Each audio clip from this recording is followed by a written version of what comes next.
very simple drawing that I did, but this chapter is called Unease.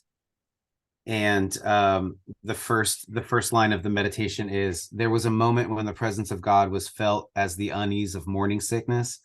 Don't be surprised if your current unease is that exact same avenue of presence. And the meditation on that is like,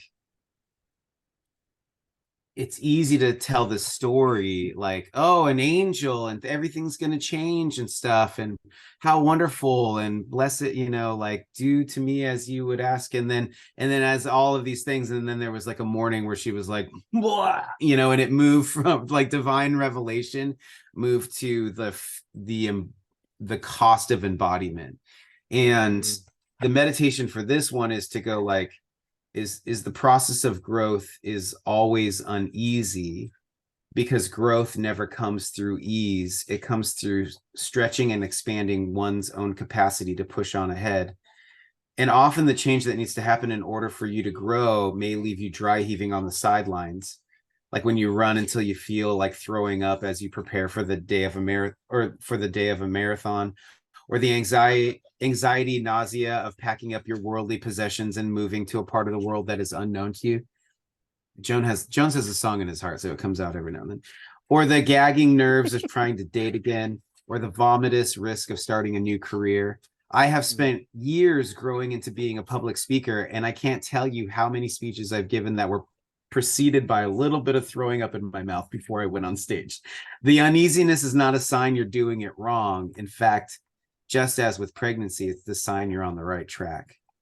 That one resonates with me because like you said, I've been doing Say Yes, and I have this, which is this like show that I've been doing. It got made into a book, but I've been doing it for like 4 or 5 years. And I really intuit that I need to like kind of not put it down, but just, kind of start to end it, because I need to start making a new one that I've been working on for like, I've been kind of researching for like a year.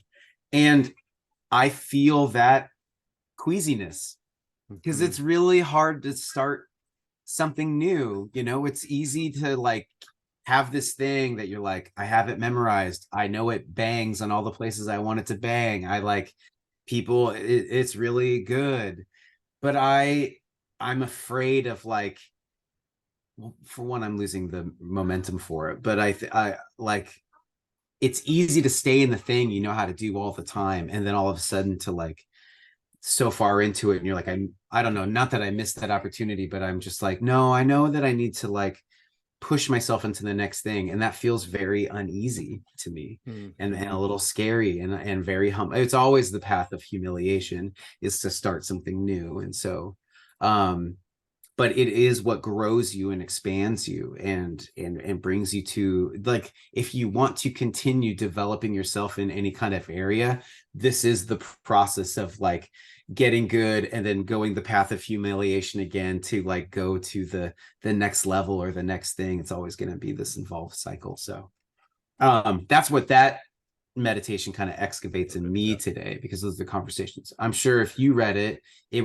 would speak to something that you're going through, which is the great thing about art, is that art is, there is something that it's like, what does this mean, is a good question for art. Another function that art has is to go, what is this pulling out of me? What is this pointing to in my life? And that has been a lot of my work, is to try to make excavation tools for people.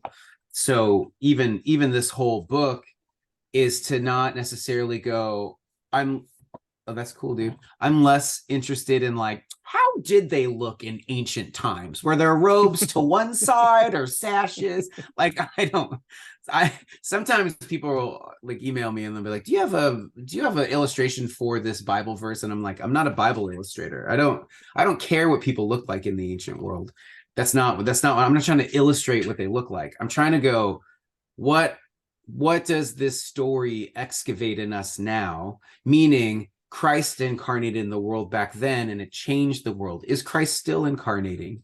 Is Christ still changing our world?